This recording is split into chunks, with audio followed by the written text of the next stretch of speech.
Assalamualaikum warahmatullahi wabarakatuh dan selamat malam untuk semua hadirin kepada yang terhormat datang Pak Dadang Tubido sebagai dosen pada mata kuliah ini dan juga teman-teman mahasiswa semuanya. Semoga malam ini kita diberikan kesehatan agar presentasi ini dapat berjalan lancar sampai selesai nantinya. Topik yang akan kita bahas malam ini adalah ejaan, huruf, dan kata baku yang sesuai dengan tugas yang diberikan oleh Pak Dadang Tubido mengenai mata kuliah ini. Saya Aidun Nadia selaku moderator yang akan bertugas akan memandu jalannya diskusi ini. Sebelumnya saya akan memperkenalkan anggota kelompok kami yang terdiri dari 9 orang. Yang pertama ada Mas Adriel. Perkenalkan, nama saya Adriel Bernard Naira Ritung. NIM saya 23040674232. Yang kedua ada Mbak Bella. Perkenalkan, nama saya Aribella Syafa, NIM 23040674233 dari kelas 2023E Prodi Ilmu Administrasi Negara. Yang ketiga ada Mbak Teresia. Perkenalkan, nama saya Tarisa Zahra dengan NIM 23040674235 dari kelas 2023E Prodi Administrasi Negara. Yang keempat ada Mbak Intan. Perkenalkan, nama saya Intan Nur Afifah, biasanya dipanggil Intan. NIM saya 23040674236. Saya dari kelas 2023E Prodi Ilmu Administrasi Negara. Yang kelima ada Mbak Ayu. Perkenalkan, nama saya Mega Ayu Anjarwati, NIM saya 23040694237 dari Prodi Ilmu Administrasi Negara kelas 2023E. Selanjutnya ada Mbak Revalina. Perkenalkan, nama saya Aisyah Revalina Karisa, NIM saya 23040674238. Saya dari kelas 2023E Ilmu Administrasi Negara. Selanjutnya ada Mbak Elisia. Perkenalkan, nama saya Alicia Pudandani dengan NIM 23040674239 dari kelas 2023E Program Studi Ilmu Administrasi Negara. Dan yang terakhir ada Mbak Wida.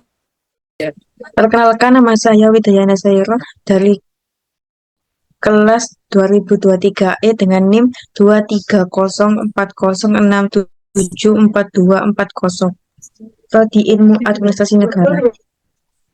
Selanjutnya kami akan mempresentasikan ejaan, huruf, dan kata baku.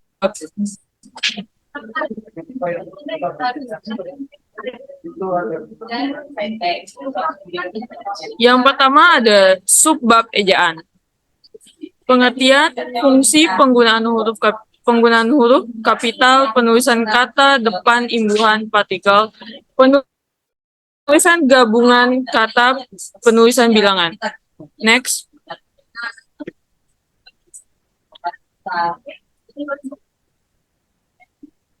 Yang kedua ada subbab kata baku. Pengertian, fungsi, ciri-ciri, penggunaan kata, contoh.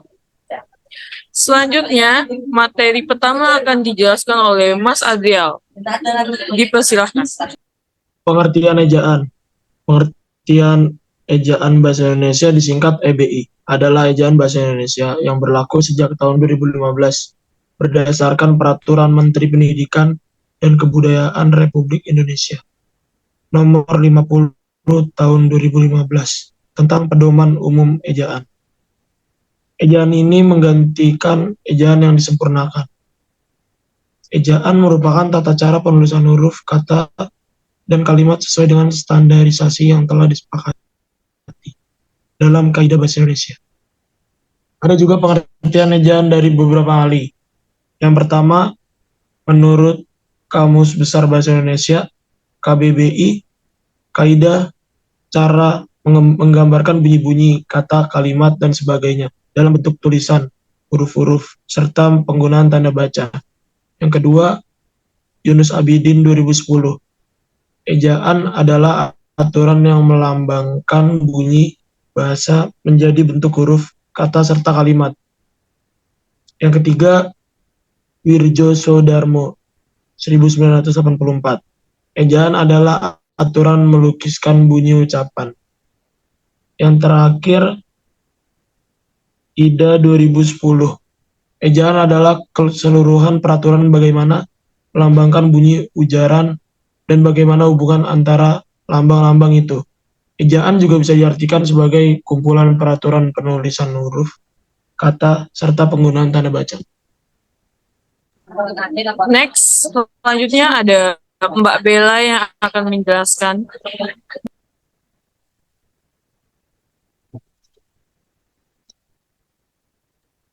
Fungsi ejaan. Ejaan tidak semata-mata hanya digunakan untuk menulis kata atau kalimat dengan benar. Ejaan juga memiliki fungsi yang cukup penting dalam penulisan bahasa Indonesia. Menurut Siti Maimunah dalam buku Bahasa Indonesia untuk Perguruan Tinggi tahun 2019, berikut fungsi ejaan di antaranya. Yang pertama, sebagai pembakuan dalam membuat tata bahasa agar semakin baku. Menjadi landasan pembakuan tata bahasa dengan menerapkan ejaan yang benar, menjadikan tata bahasa yang digunakan dalam penulisan bahasa akan semakin baku. Yang kedua, membuat pemilihan kosakata dan istilah menjadi lebih baku. Ejaan juga membantu dalam pemilihan kosakata dan istilah yang lebih baku dalam penulisan bahasa. Yang ketiga, sebagai penyaring unsur bahasa asing ke bahasa Indonesia sehingga dalam penulisannya tidak menghilangkan makna aslinya. Dengan ejaan yang tepat, penulisan bahasa dapat menyaring unsur bahasa lain sehingga tidak menghilangkan makna aslinya dan membantu pemahaman pembaca dalam mencerna informasi. Yang terakhir, penggunaan ejaan dapat membantu mencerna informasi dengan lebih cepat dan mudah karena penulisan bahasa yang lebih teratur. Penggunaan ejaan yang benar membuat penulisan bahasa lebih teratur sehingga membantu pembaca dalam memahami informasi yang disampaikan oleh penulis. Next, selanjutnya saya sendiri, Ainun Nadia, akan mempresentasikan. Penggunaan huruf kapital. 1. Huruf kapital atau huruf besar dipakai sebagai huruf pertama kata pada awal kalimat. Misalnya, dia memasak ayam goreng. 2. Huruf kapital atau huruf besar dipakai sebagai huruf pertama kata pada awal kalimat. Setelah petikan langsung. Contohnya, ibu berpesan, berhati-hatilah nak, mereka berhasil meraih medali emas, katanya. Selanjutnya, Mbak Teresia akan mempresentasikan hasilnya.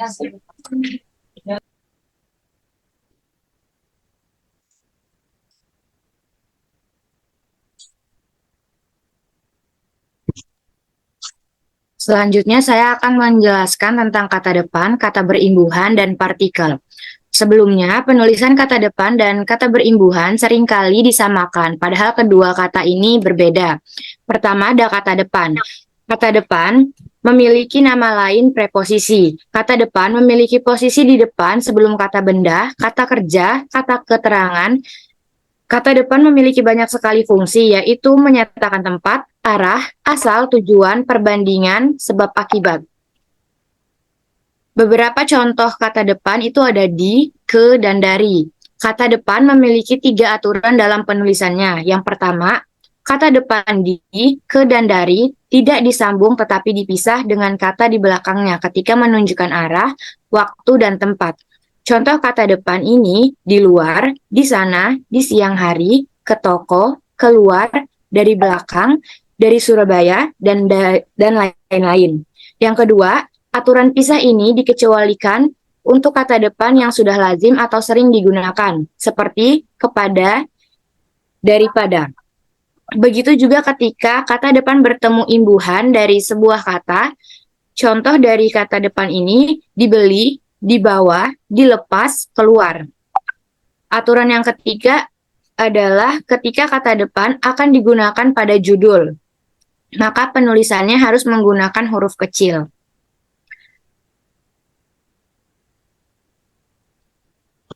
Terus Selanjutnya, yang Mbak. kedua akan dibahas kata berimbuhan.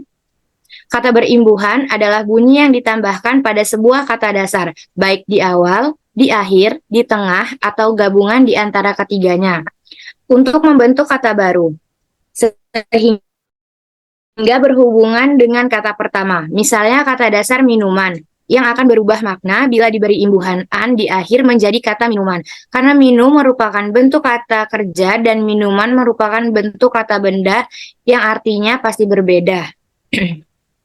Imbuhan berfungsi untuk mengubah kata dasar menjadi kata benda, kata sifat, hingga kata kerja. Jenis-jenis imbuhan itu ada 4. Yang pertama, imbuhan awalan. Imbuhan awalan ini contohnya seperti beranak, pengerat, melamar, tertutup, dibaca, di rumah, dan lainnya. Yang kedua ada imbuhan akhiran. Contoh imbuhan akhiran itu timbangan, panaskan, berisi, bajunya, dan lamaran. Terus yang ketiga ada imbuhan sisipan. Imbuhan sisipan ini contohnya itu adalah seruling, melaju, temali. Terus yang keempat, konfiks. Contoh imbuhan konfiks ini adalah ketakutan, perkotaan, dan seandainya. Terus yang terakhir bakal bahas partikel. Partikel adalah jenis kata tugas yang memiliki bentuk khusus, yaitu sangat ringkas atau kecil dengan fungsinya tertentu. Ada beberapa macam partikel. Partikel pertama adalah lah, kah, dan tah. Partikel ini biasanya ditulis dengan serangkai. Yang kedua, partikel pun sama per. Sedangkan partikel ini biasanya ditulis secara terpisah. Namun, partikel pun juga bisa ditulis secara serangkai apabila memiliki unsur kata penghubung atau konjungsi. Contohnya seperti pemuda tersebut tetap memperjuangkan mimpinya meskipun banyak yang merendahkannya.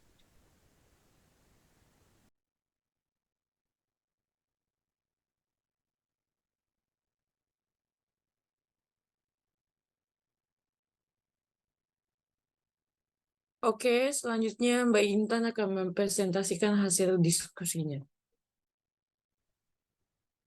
Baik, di sini saya akan menjelaskan tentang penulisan gabungan kata. Sebelum itu, kita harus mengerti tentang pengertian kata gabungan. Pengertian kata gabungan atau gabungan kata merupakan kata majemuk yang terdiri dari sejumlah kata yang digabungkan dan membentuk makna baru. Dan berdasarkan pengertian secara umum, kata gabungan adalah penyusunan dari kata berbeda yang umumnya terdiri dari 2 kata sesuai dengan kaidah yang diatur di dalam PUEBI atau Pedoman Umum Ejaan Bahasa Indonesia. Setelah memahami mengenai pengertian kata gabungan, kita juga perlu memahami apa saja sih unsur-unsur yang terdapat di dalam kata gabungan atau gabungan kata ini. Jadi, di sini ada 3 unsur penting dari kata gabungan menurut Kemendikbud, yaitu yang pertama ada gabungan kata dapat membentuk kata. Gabungan kata dapat membentuk kata ini berarti kata gabungan tersebut terdiri atas gabungan antara kata bentuk terikat dengan kata dasar. Contohnya, ekstra plus kurikuler menjadi ekstrakurikuler. Pra plus sejarah menjadi prasejarah. Pasca plus sarjana menjadi pasca sarjana. Yang kedua, ada gabungan kata yang membentuk kata majemuk. Gabungan kata yang membentuk kata majemuk di sini berarti gabungan antara kata dasar dengan kata dasar yang membentuk makna baru. Contohnya, rumah sakit dan rambut panjang. Next.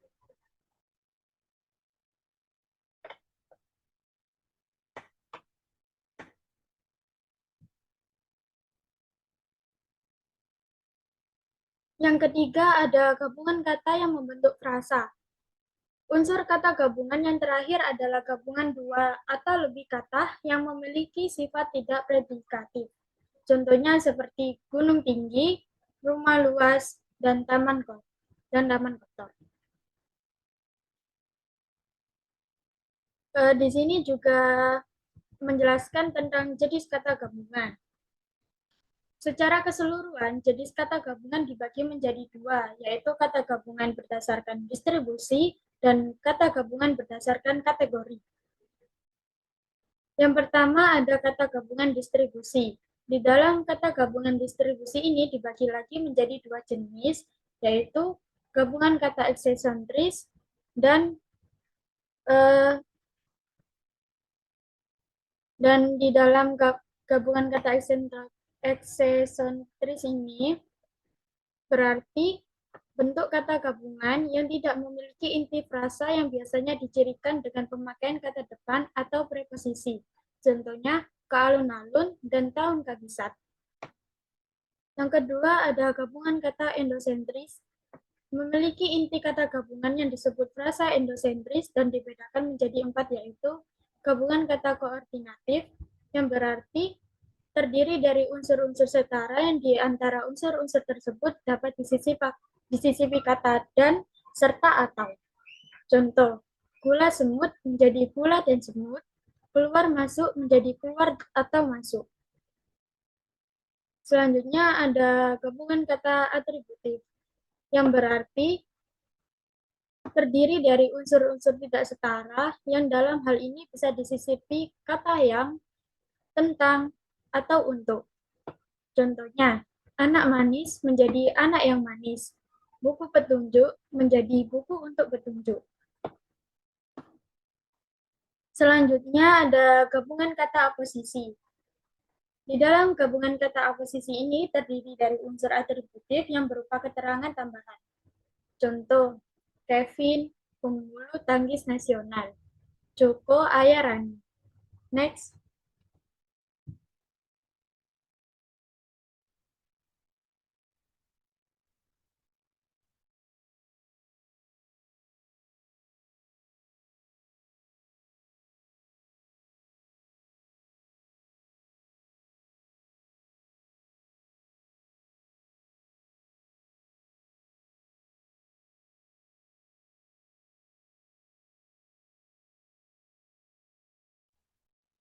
Maaf, yang kedua ada kata gabungan kategori. Kata gabungan berdasarkan kategori dibedakan menjadi 5. Yang pertama ada kata gabungan nominal. Kata gabungan nominal adalah kata berinduk satu yang induknya berupa kata benda atau nomina yang modifikatornya berupa nomina, verba, atau adjektiva yang disebut frasa nominal. Contohnya, lantai rumah, kamar tidur, dan tembok tinggi. Yang kedua ada kata gabungan adjektiva. Kata gabungan adjektiva ini adalah kata berinduk satu yang induknya berupa kata kerja atau verba dan modifikatornya berupa partikel modal atau yang disebut dengan frasa verbal. Contohnya seperti sangat kuat dan terlalu keras.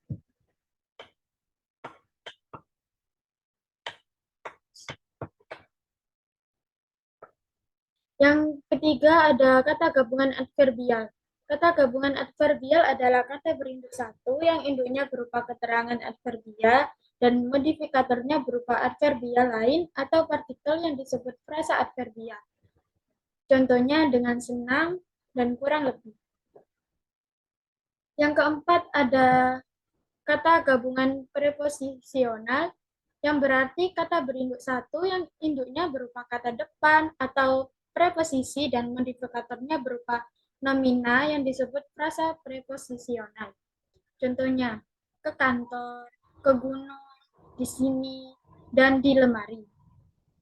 Yang terakhir ada kata gabungan verbal.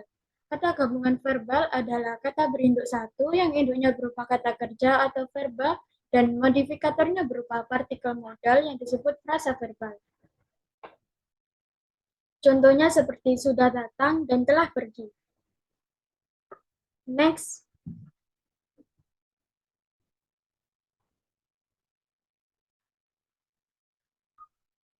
Nah, sekarang kita masuk ke dalam tata cara penulisan kata gabungan.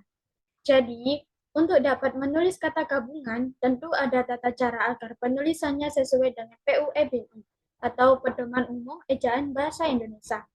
Lalu bagaimana sih cara penulisannya? Jadi, tata cara penulisan kata gabungan ini dibagi menjadi 5. Yang pertama ada gabungan kata yang terdiri dari kata majemuk atau istilah khusus harus dipisah. Tata cara ini hanya digunakan untuk penulisan kata gabungan yang berupa kata majemuk atau istilah khusus saja. Jika konteks kata yang digabungan terdiri dari dua bentuk kata tersebut, maka wajib ditulis secara terpisah. Contoh penulisan gabungan kata yang terdiri dari kata majemuk atau istilah khusus harus dipisah adalah orang tua, meja tulis, anak ayam, kambing hitam, dan lain-lain sebagainya. Yang kedua, ada gabungan kata yang berpotensi menimbulkan salah persepsi, wajib ditulis dengan tanda penghubung. Nah, pada tata cara ini berbeda dengan gabungan kata yang terdiri dari kata majemuk atau istilah khusus harus dipisah ya. Gabungan kata yang berpotensi menimbulkan salah persepsi ini wajib ditulis dengan tanda hubung. Biasanya memang rata-rata menimbulkan salah persepsi ketika dibaca orang.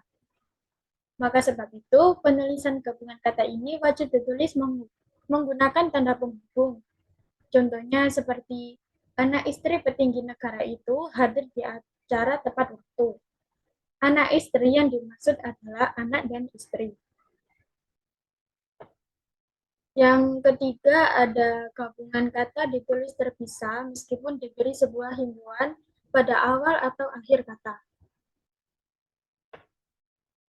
Nah, untuk gabungan kata yang memiliki imbuhan, biasanya penulisannya yang benar adalah dengan memisahkan kedua kata tersebut. Dalam konteks ini, imbuhan yang dimaksud adalah imbuhan awal atau prefix, atau imbuhan akhiran atau sufiks. Contohnya, para wali murid bertepuk tangan setelah menyaksikan penampilan anak-anaknya di atas panggung. Gabungan kata berimbuhan yakni bertepuk tangan, imbuhan ber, dan gabungan katanya tepuk tangan. Next.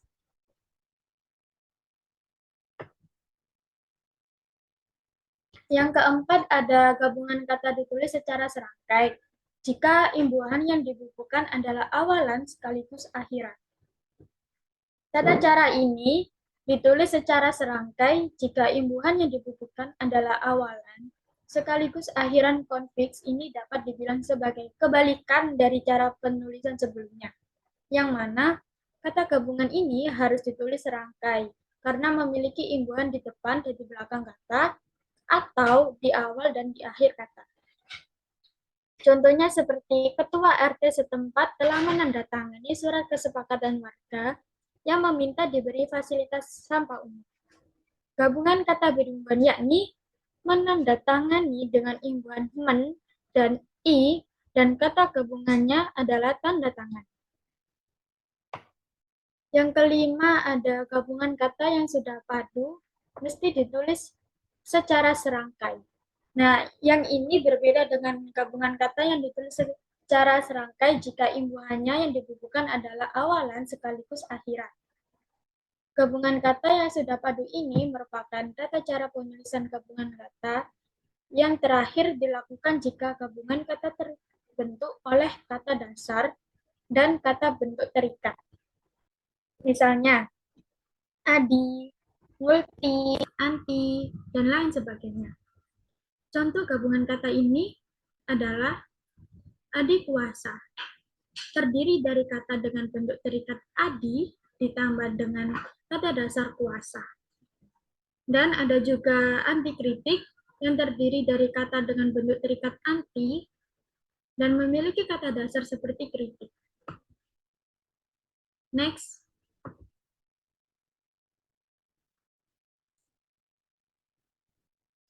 Selanjutnya ada kesalahan penulisan gabungan kata. Yang pertama ada karena penulis tidak mengetahui apakah dua kata tersebut ditulis secara terpisah atau serangkai. Menurut PUEBI 2015, gabungan kata ditulis secara serangkai jika mendapat imbuhan dan awalan sekaligus serta gabungan kata yang dianggap sudah padu. Contohnya, menyebarluaskan, pertanggungjawaban, dan digarisbawahi. Next. Yang kedua ada memisahkan bentuk terikat dengan kata selanjutnya atau memberikan tanda hubung di antara bentuk tersebut. Contoh, secara garis besar, Pengeluaran rumah tangga terbagi ke dalam konsumsi pangan dan non-pangan. Next.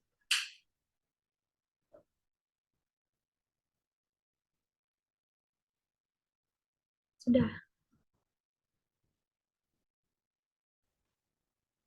Selanjutnya, Mbak Ayu akan mempresentasikannya. Oke, saya di sini akan mempresentasikan tentang penulisan bilangan. Penulisan bilangan. Penulisan bilangan angka digunakan untuk menyatakan ukuran bilangan berupa angka pada awal kalimat yang terdiri atas lebih dari satu kata didahului kata seperti sebanyak, sejumlah, dan sebesar atau diubah susunan kalimatnya. Yang berikutnya, angka yang menunjukkan bilangan besar dapat ditulis sebagian dengan huruf supaya lebih mudah dibaca. Yang terakhir, angka digunakan sebagai bagian dari alamat seperti jalan, rumah, apartemen, atau kamar. Berikut contoh lebih jelasnya. Angka merupakan lambang bilangan, sedangkan bilangan dapat dinyatakan dengan angka atau kata. Penulisan angka dan bilangan dalam bahasa Indonesia harus diperhatikan. Penggunaan dan penulisannya juga tergantung konteks kalimatnya. Penulisan angka dan bilangan dalam kalimat. Ada 12 aturan penulisan angka dan bilangan dalam kalimat. Berikut adalah contohnya. Dinyatakan dengan satu atau dua kata. Bilangan dalam teks yang dapat dinyatakan dengan satu atau dua kata ditulis dengan huruf kecuali bilangan tersebut dipakai secara berurutan, seperti dalam perincian.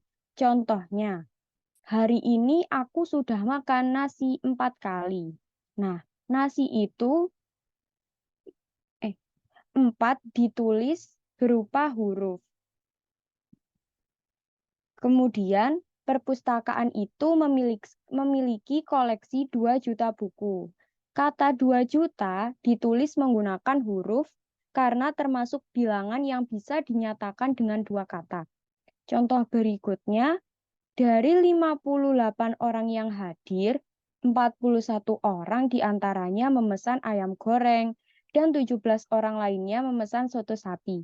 Bilangan 58 ditulis dalam bentuk angka karena tidak bisa ditulis dengan dua suku kata saja.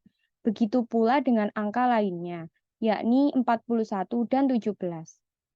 Berikutnya, bilangan pada awal kalimat ditulis dengan huruf. Contohnya, 2 orang pria itu terlihat mencurigakan. Kata 2 ditulis dalam bentuk kata karena terletak di awal kalimat. Yang berikutnya, 4 siswa itu berhasil mendapat beasiswa ke luar negeri. Kata 4 ditulis dalam bentuk kata karena terletak di awal kalimat. Yang berikutnya, menunjukkan bilangan besar. Angka yang menunjukkan bilangan besar ditulis sebagian dengan huruf supaya lebih mudah untuk dibaca. Contohnya, harga mobil mewah itu mencapai 780 juta rupiah. Kata 780 juta rupiah sebagian ditulis dengan huruf supaya mudah membacanya. Angka dipakai untuk menyatakan. Contohnya, ukuran panjang, berat, luas, isi, serta waktu. Contohnya, 98 cm, 20 kg, 5 liter, 2 jam 45 menit, 1 tahun 3 bulan, dan lainnya. Memberi penomoran alamat. Angka dipakai untuk memberi penomoran pada alamat seperti jalan, rumah, apartemen, atau kamar. Contohnya, Jalan Megah, nomor 12. Yang berikutnya, menomori karangan atau ayat kitab suci. Angka dipakai untuk menomori bagian karangan atau ayat kitab suci. Contohnya, surat Yasin ayat 9. Contoh berikutnya, bab 10, pasal 20, halaman 100. Penulisan bilangan dengan huruf. Penulisan bilangan menggunakan huruf dilakukan sebagai berikut. Bilangan utuh, contohnya 16, 10.000, dan 70. Atau bilangan pecahan, contohnya setengah, 2/3, dan 5%. Berikutnya, penulisan bilangan tingkat. Untuk penulisan bilangan tingkat bisa dilakukan seperti contoh berikut. Perang Dunia II bisa ditulis dengan Perang Dunia Kedua atau kedua dalam artian ke dan menggunakan bilangan 2 atau Perang Dunia Kedua menggunakan huruf. Angka dengan akhiran an. Penulisan angka yang mendapat akhiran an dapat dilakukan dengan contoh sebagai berikut. Ribuan. Contoh kedua, tahun 2000-an. Penulisan bilangan dengan angka atau huruf sekaligus.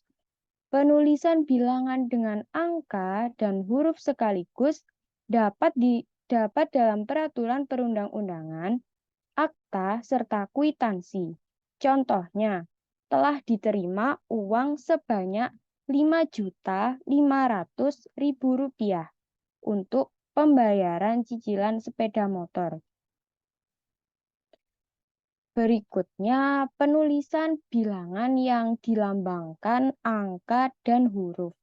Penulisan bilangan yang dilambangkan dengan angka dan diikuti dengan huruf dilakukan dengan cara berikut. Contohnya, berikut saya lampirkan tanda terima uang sebesar Rp120.000. Berikutnya, bilangan pada unsur geografi. Bilangan yang digunakan sebagai unsur nama geografi ditulis dengan huruf. Contohnya, Raja Ampat. Contoh berikutnya, Simpang 5, lalu 3 Raksa, maupun Kelapa 2. Berikut penjelasan dari saya, cukup sekian dan terima kasih. Mohon maaf apabila ada kekurangan dalam penjelasan yang saya jelaskan.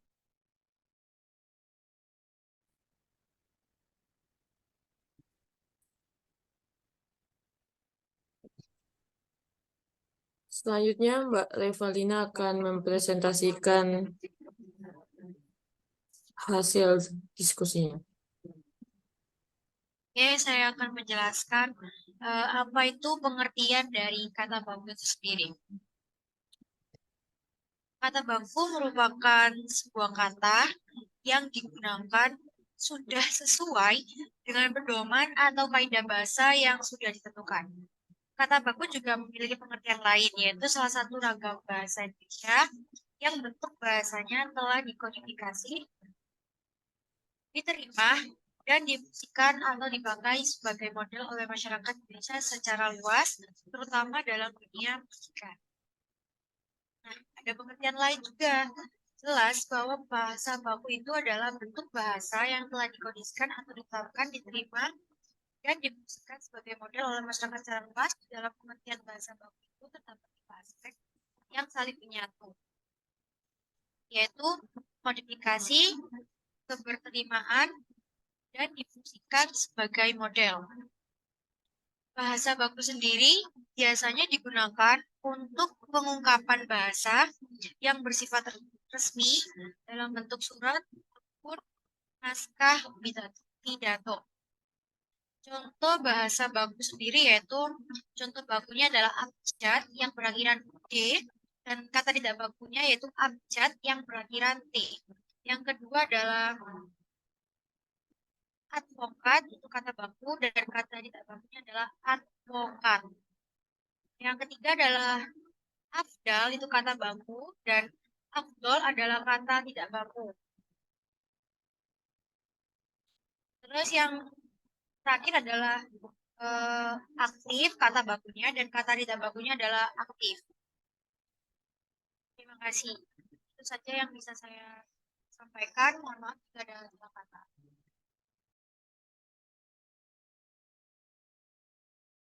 Selanjutnya, Mbak Elisi akan mempresentasikan.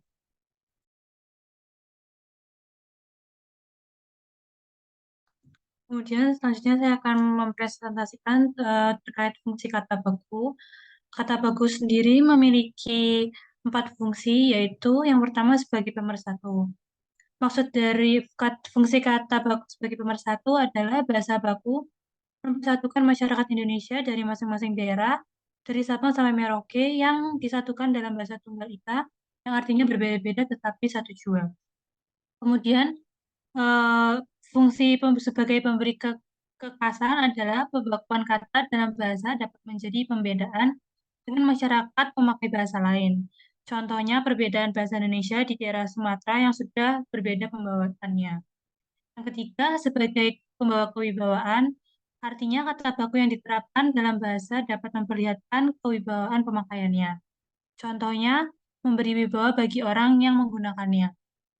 Dan terakhir, fungsi kata baku sebagai kerangka acuan, yaitu kata baku menjadi patokan bagi benar atau tidaknya pemakaian bahasa seseorang atau kelompok. Demikian yang bisa saya jelaskan.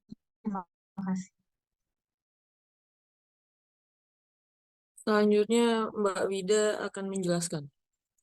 Baik, saya akan menjelaskan tentang ciri-ciri kata baku. Ciri-ciri kata baku. 1. Tidak dipengaruhi bahasa daerah tertentu. 2. Tidak dipengaruhi bahasa asing. 3. Bukan bahasa percakapan. 4. Pemakaian imbuhan pada kata bersifat eksplisit. 5. Pemakaian kata sesuai dengan konteks kalimat. 6. Kata baku bukan kata rancu. 7. Kata baku tidak mengundang hiperkorek. 8. Tidak mengandung pleonasme. Ciri-ciri kata tidak baku. 1. Umumnya digunakan dalam bahasa sehari-hari. 2. Dipengaruhi bahasa daerah dan bahasa asing tertentu. 3. Dipengaruhi dengan perkembangan zaman. 4. Bentuknya dapat berubah-ubah. 5. Memiliki arti yang sama. Sekian dari saya.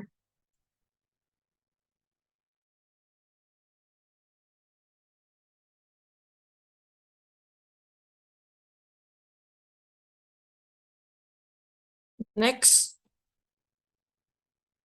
Di sini saya akan membacakan penggunaan kata baku. Masuknya istilah-istilah yang digunakan merupakan istilah-istilah umum yang sudah lazim digunakan atau yang frekuensi penggunaan relatif tinggi. Kata-kata yang belum lazim atau masih bersifat kedaerahan sebaiknya tidak digunakan. Pertimbangan khusus. Contoh, bahasa baku, bagaimana, hijau. Bahasa tidak baku, kayak mana, gimana, hijau. Next. Oke, di sini saya akan membacakan hasil kesimpulan dari diskusi kami malam hari ini. Jadi kesimpulannya adalah yang pertama, bab bacaan pengertian dari ejaan secara ringkas adalah penggambaran bunyi bahasa dalam tulisan serta penggunaan tanda baca. Dan ejaan mempunyai fungsi salah satunya adalah agar dapat membantu mencerna informasi dengan lebih tepat dan mudah. Yang kedua, dari bab kata baku, pengertian dari bab kata baku adalah sebuah kata yang sudah sesuai dengan pedoman atau kaidah bahasa yang sudah ditentukan.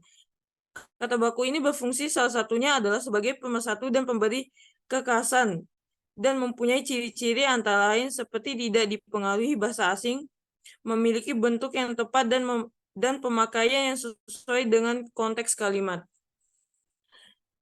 Sekian presentasi dari kelompok kami.